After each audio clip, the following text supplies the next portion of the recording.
If you have a smart speaker, you have access to the entire world of NPR and St. Louis Public Radio. All the latest news and all the captivating stories. Activate our voices with yours by telling your smart speaker to play St. Louis Public Radio. When January 1st rolls around, it will not only mark an end to the 2010s, but the beginning of legal recreational marijuana in Illinois. It's a move that will not only impact Metro East cities, but also neighboring states like Missouri. So to break this all down, St. Louis Public Radio's Eric Schmid joins Julie O'Donoghue and I to talk about the consequences of legal marijuana in the land of Lincoln. We also talk with the St. Louis Post-Dispatch's Jack Suntrup about the interplay between Governor Mike Parson and a Maryland Heights-based lead company. This is the Politically Speaking podcast, the definitive show about Missouri politics. It's a little complicated in Bolivar because there is a Parsons family there. But we also knew that it was important to make sure that we got to where we needed to go. You know, if you walk in a room and you're getting ready to make a decision and everybody in the room looks like you need to stop. And right now what happens in the United States Senate is as critical as anywhere else in the country. I really want the state to succeed. Well, we want everybody to know that we're all working together. I just worked hard to try to build my name where I didn't have the money. Welcome to Politically Speaking. I'm your host, Julie O'Donoghue, and Jason Rosenbaum is not with me right now.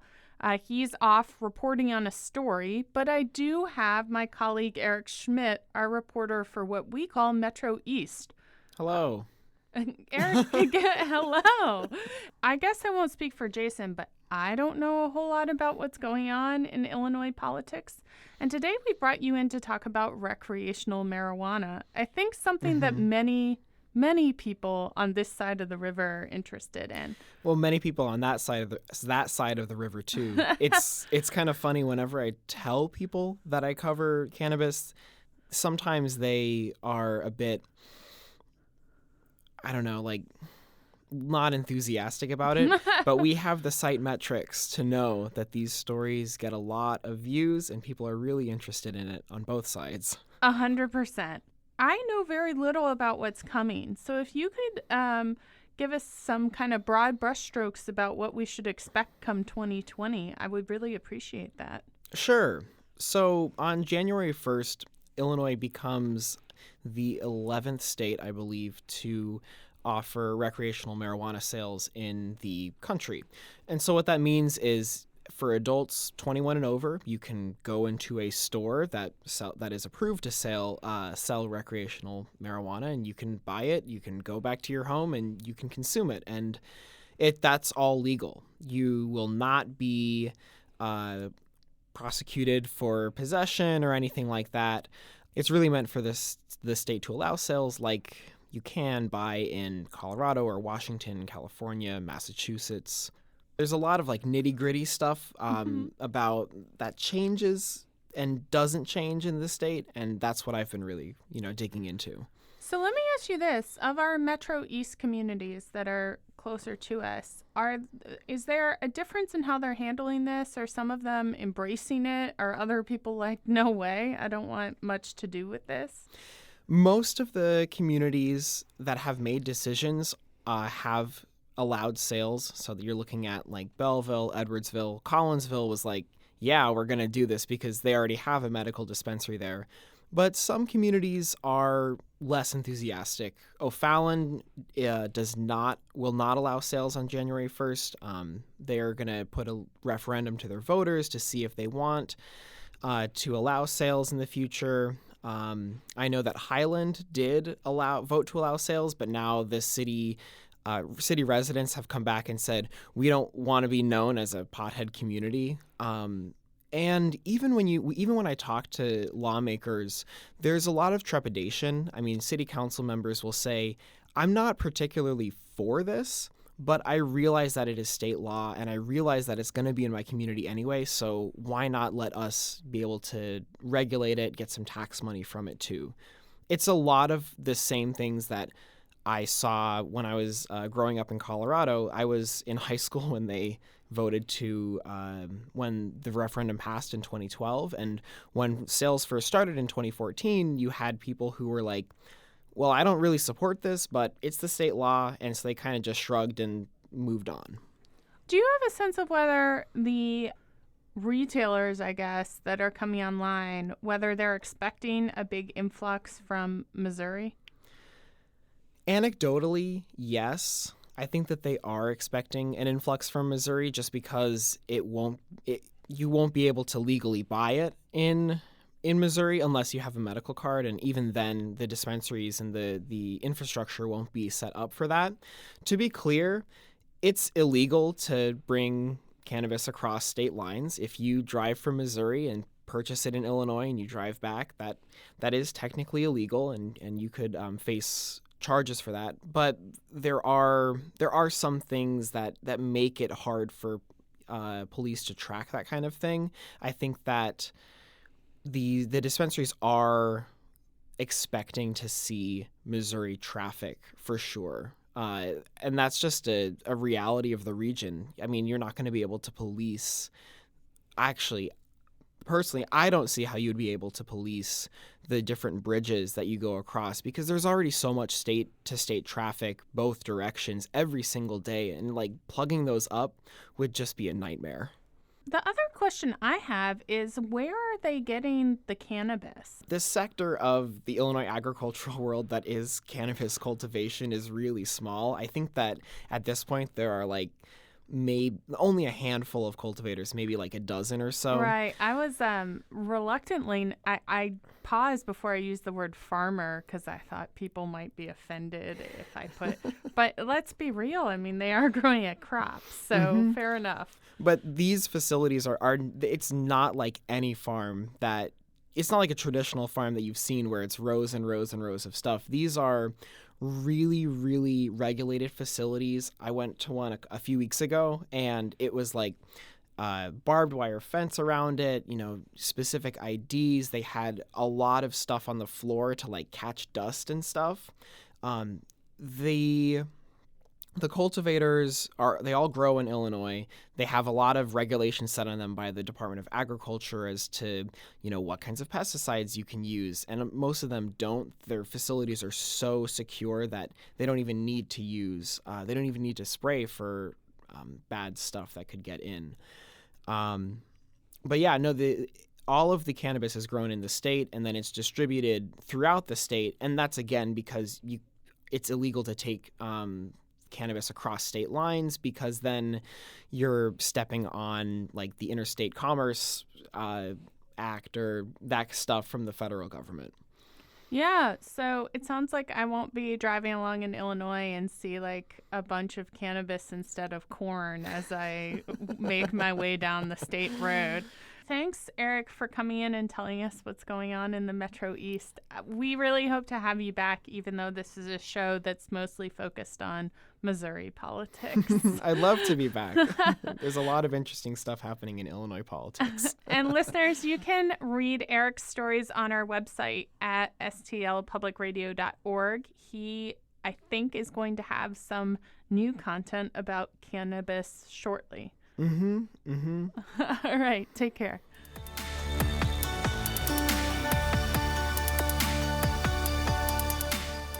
So now we're moving on. Jason has magically appeared in the studio. Yes, for I guess the second time in 3 weeks, I was in the news wilderness. This time reporting on the impeachment of the President of the United States and how Missouri legislators are reacting. But now I'm back to talk about the Affordable Housing Trust Fund in St. Louis County. Yeah, so Jason, this has been several weeks in the making. Why don't you tell us about what the county has approved? So on the last council meeting of the year, the council voted 4-3 to establish what's known as the Affordable Housing Trust Fund. There's a similar trust fund in the city that's actually been in place for about 20 years. And it's essentially a pot of money that gets divvied out to developers, to nonprofits, and to municipalities or local authorities that are trying to create more affordable housing. Right now, under this bill, it's funded by a percentage of the expected medical marijuana sales tax proceeds, which is about $50,000. It's not a lot of money, and even the proponents agree that that's not going to be the main source of revenue from this.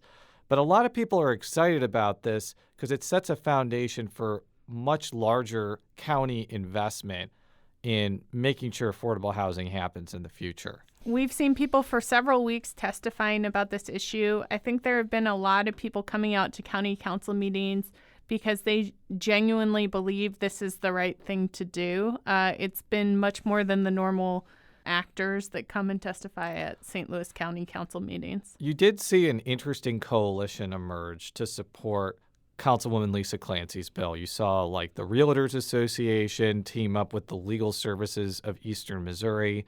And you also saw groups like Beyond Housing, which creates affordable housing in the Normandy School District, also come out strongly in support.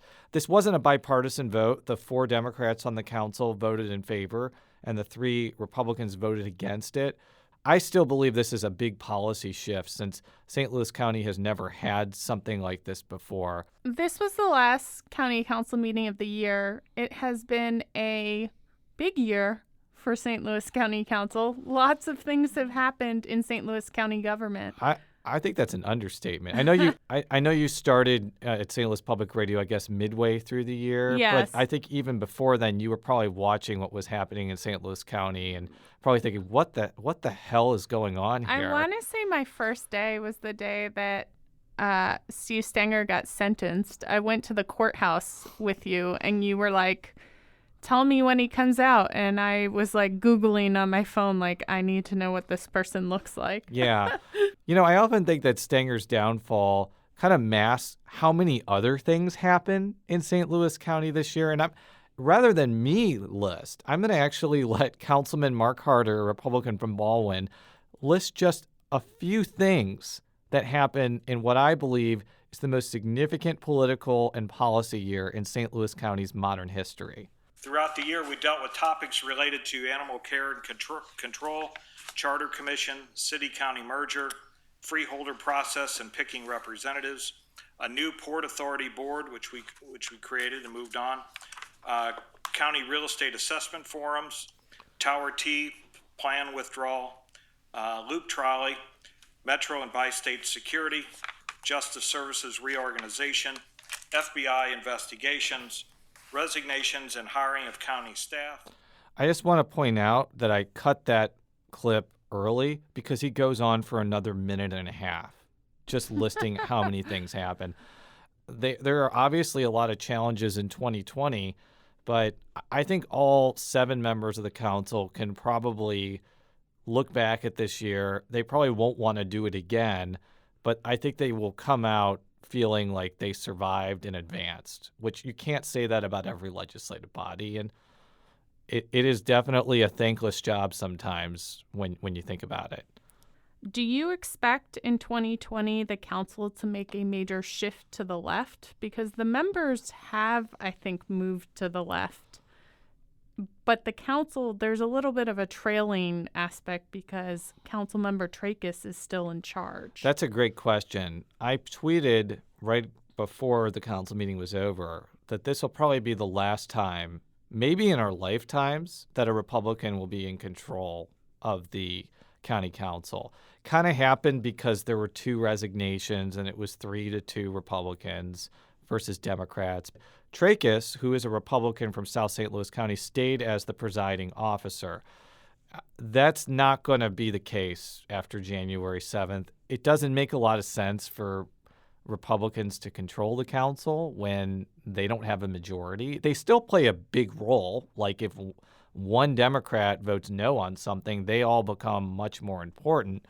But I do think that we're going to see a new council chairwoman and vice chairwoman, because all 4 Democrats are women. And it'll be interesting to see who gets chosen. I mean, Rochelle Walton Gray is the next in seniority, but if you've read like the St. Louis Post-Dispatch's reporting, I don't think that she's a sure thing to become the next chairwoman. It wouldn't shock me if Rita Days, admittingly one of the newer members, maybe gets picked because she has a long tenure in the Missouri House and Senate. She was a chairwoman of a Missouri House committee when the Democrats held the majority. So I think she knows how to run a 7-person body. And we'll just have to see. We're going to take a quick break, and when we come back, we're going to be talking with St. Louis Post-Dispatch reporter Jack Suntrup about a story he wrote last week.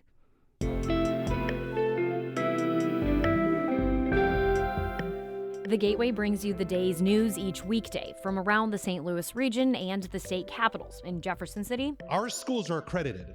We don't need this bill. And Springfield. How many more years must pass before lawmakers see time is of the essence? I'm Abby Larico. Join me each weekday for The Gateway on the STLPR app or wherever you get podcasts.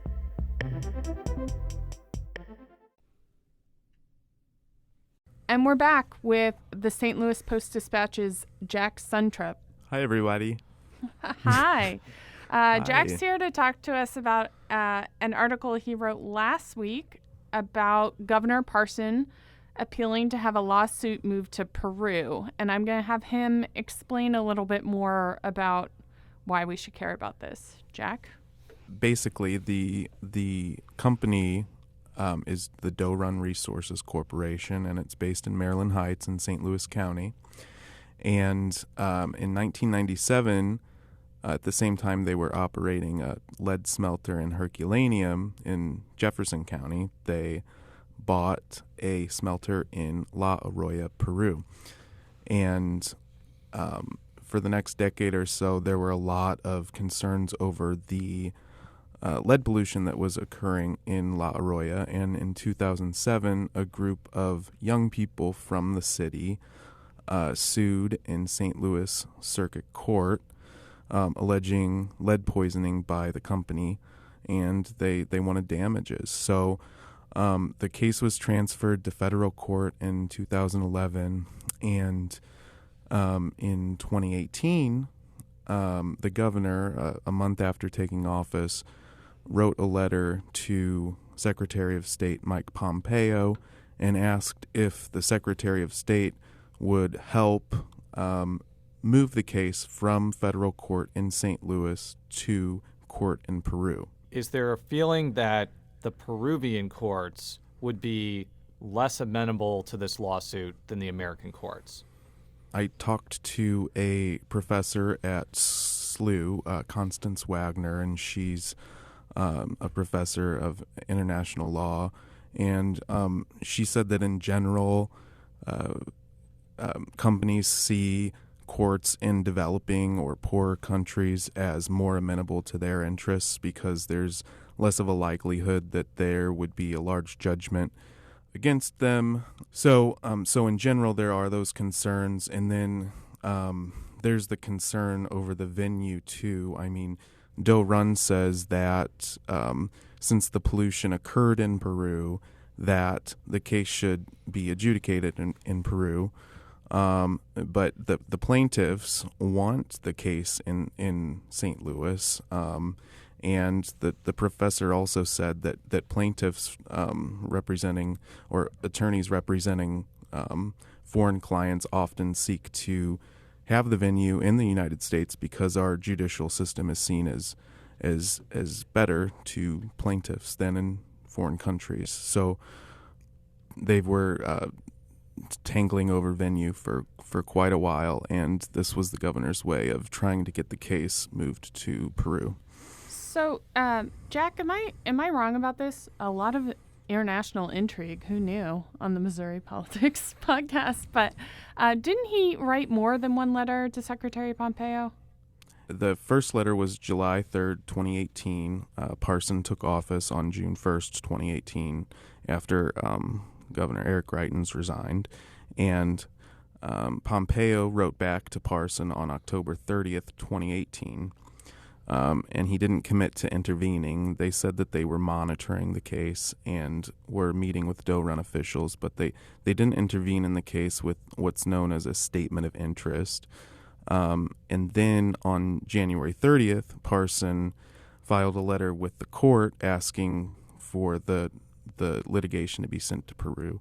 And then on March 22nd, he wrote a third letter. This appears to be the last letter, and he wrote it to Pompeo again, asking him to intervene. Can you go through some of the campaign finance records in connection to the company that is trying to get the lawsuit moved. And then the other question I had was, do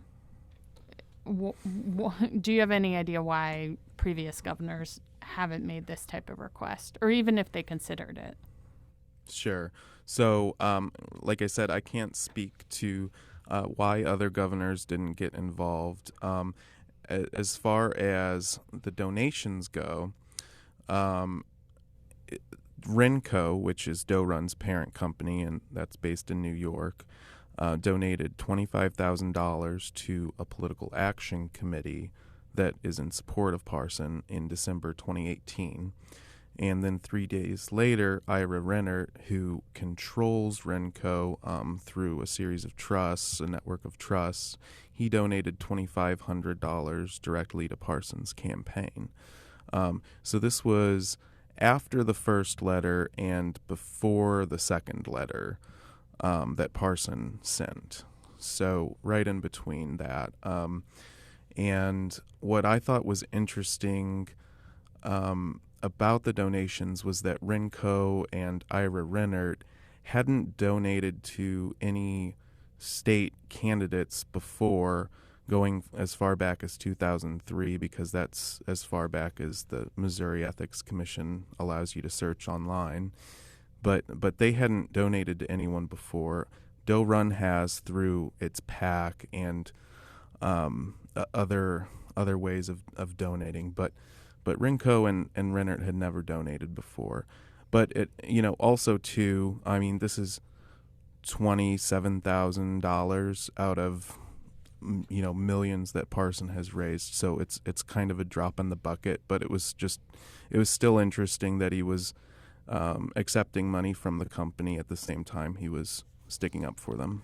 Doe Run, as a company, has been politically active in the legislature for a number of years. I recall back in 2013, there was heavy lobbying to override a piece of legislation that affected that company, and they were able to secure the amount of votes over Governor Jay Nixon's veto with the help of Democrats. Can you talk a little bit more about kind of the intertwining between Doe Run and Missouri's political leadership? Yeah, I think their lobbyist is Mike Gibbons, who's the former Senate president, and his lobbying firm, Gibbons Workman. But you're right, and I think what a lot of politicians or officials would say is that Doe Run contributes a lot to Missouri's economy. The stats that the governor's office used was that they have a $1 billion economic impact in Missouri every year. They employ 1,200 people, and if this lawsuit were to move forward in St. Louis, that a large judgment out of St. Louis would threaten all that. So I think, despite the environmental problems that Doe Run has caused over the years, a lot of officials look at that and say, well, they also bring a lot of economic benefits in a lot of areas of the state that are pretty economically depressed. Their mining operations are in Reynolds, and they have an operation in Iron County, and those are some of the most economically depressed counties in our area, I'd say. Is there any main takeaway you want readers or listeners to take away from this story? I'd say it's important for my readers and our readers to know what goes on behind closed doors, because unlike a lot of politically popular things that the governor does, there was never a press release issued about this. He had sent these letters behind closed doors, and no one really knew about them until this year, until this article. So I would just say that people should know, what's going on, and I think that's the most important part. All right. Thank you, Jack, for coming on the show. You can read Jack's stories in the St. Louis Post-Dispatch or at its website. Hopefully we'll have you back on soon, Jack. Okay, thanks for having me. I appreciate it.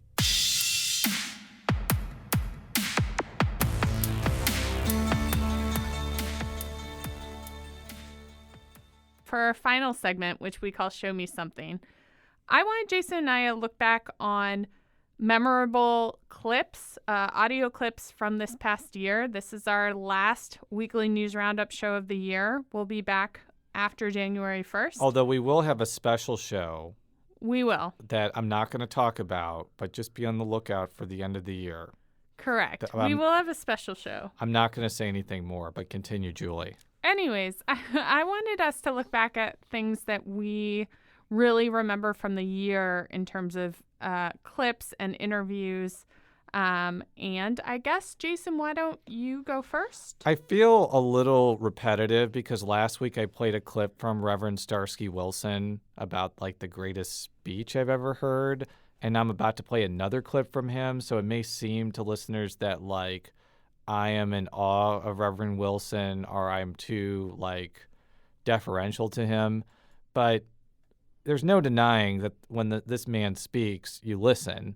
And in this particular clip that Julie's going to play, I was in the middle of a long-ranging interview with him about the now scuttled Better Together plan to merge St. Louis and St. Louis County. And when we got on the subject about how under the Better Together plan, St. Louis County executive leaders, the county executive, the county assessor, and the county prosecutor would be the transitional leaders of this new mega government, Reverend Wilson told me this. On the democratic principle that this could pass, that there could be elected leadership that people did not actually elect, suggests that we would be operating, at least in a transitional period, under apartheid conditions.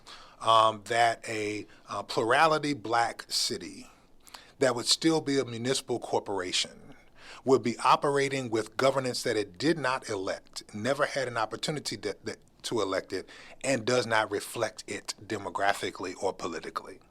That is a definition of apartheid. I knew from the moment that Reverend Wilson said that the Better Together plan was in serious trouble. Reverend Wilson, as the former co-chairman of the Ferguson Commission, holds a lot of weight with a lot of policymakers and a lot of activists who look to the Ferguson Commission report as a guiding light in policymaking. And after it was revealed that Stanger had been subpoenaed, Better Together changed its plan to no longer make him the mega mayor, as we've talked about. And Nancy Rice of Better Together actually cited those comments as one of the reasonings behind changing course. A lot of people thought it was because, Stanger was in legal trouble and was becoming an albatross around the plan. But I think for people that have paid attention to the city-county merger issue, it's not surprising that African-American leaders like Reverend Wilson were alarmed by this, because the biggest question has always been about the city-county merger is how it's going to affect St. Louis's black population. Not only its political leaders, but black people in general. I actually picked a clip that ran on Politically Speaking, at the very least. I don't know if it ran over the air, too. Before I even took my job, I listened to a lot of episodes of the podcast before I got here in mid-July. This is Representative Polly Rader talking on the floor of the Missouri House during the debate over the 8-week abortion ban. And this has stuck with me, I would say, for several months. At 15, I had to quit school to take care of my family. And at 15, I was pregnant, homeless at times as a child. And at 16, I had my daughter. My mother struggled with mental illness, so she refused to help me. I did it on my own. And by the grace of God, He strengthened me, taught me, and I'm sure I wasn't the best mama.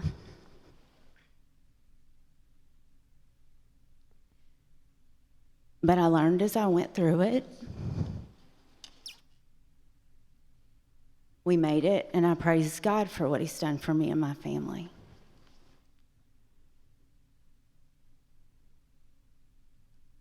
Life begins at conception. Psalms 119 says, "Your hands made me and formed me." So I think what struck me about this comment is that, I think sometimes in the abortion debate, and I will say women mostly, kind of divide lines, and they tend to think that they don't have much in common. And this demonstrates that sometimes people just see things differently. I applaud this woman. You know, I can't imagine having a kid as a teenager and then growing up to be a state elected official. I mean, that in and of itself is a big deal. But when I was in Louisiana and I was on the floor for this similar debate about a slightly different proposal, but basically a similar bill, there was a woman who was a Democrat who got up and said that her mother had been raped when she was 12 and had her, and that her mother never got over it, never had a hard time looking at her, even when she was a child, because of what had happened to her. She associated for the rest of her life her daughter with this traumatic experience. And she came down on a very different side of the issue. She thought that there should be exceptions for rape and incest as a result of the experience their mother went through. So I think sometimes we don't think that elected officials understand what people are going through. But I thought this clip demonstrated that they do. Sometimes we just don't all agree. What I really admired about everybody who spoke on this debate, both the Republican side and the Democratic side mostly, is that I think that they were speaking as real people and not political automatons. And I think we need more of that in Missouri politics. I think there needs to be kind of less talking points and more people speaking from experience and from the experience of their constituents. And my hope is that continues into 2020, but it is an election year, so we'll have to see how that goes. All right. Well, thank you, Jason. I think we're wrapping up. Yes. We'd like to thank our executive editor, Shula Newman, our political editor, Fred Ehrlich, and our sound engineer, John Larson. Jason, where can people find you over the holidays on the internet? At J. Rosenbaum. Okay. And you can find me at JSO Donahue.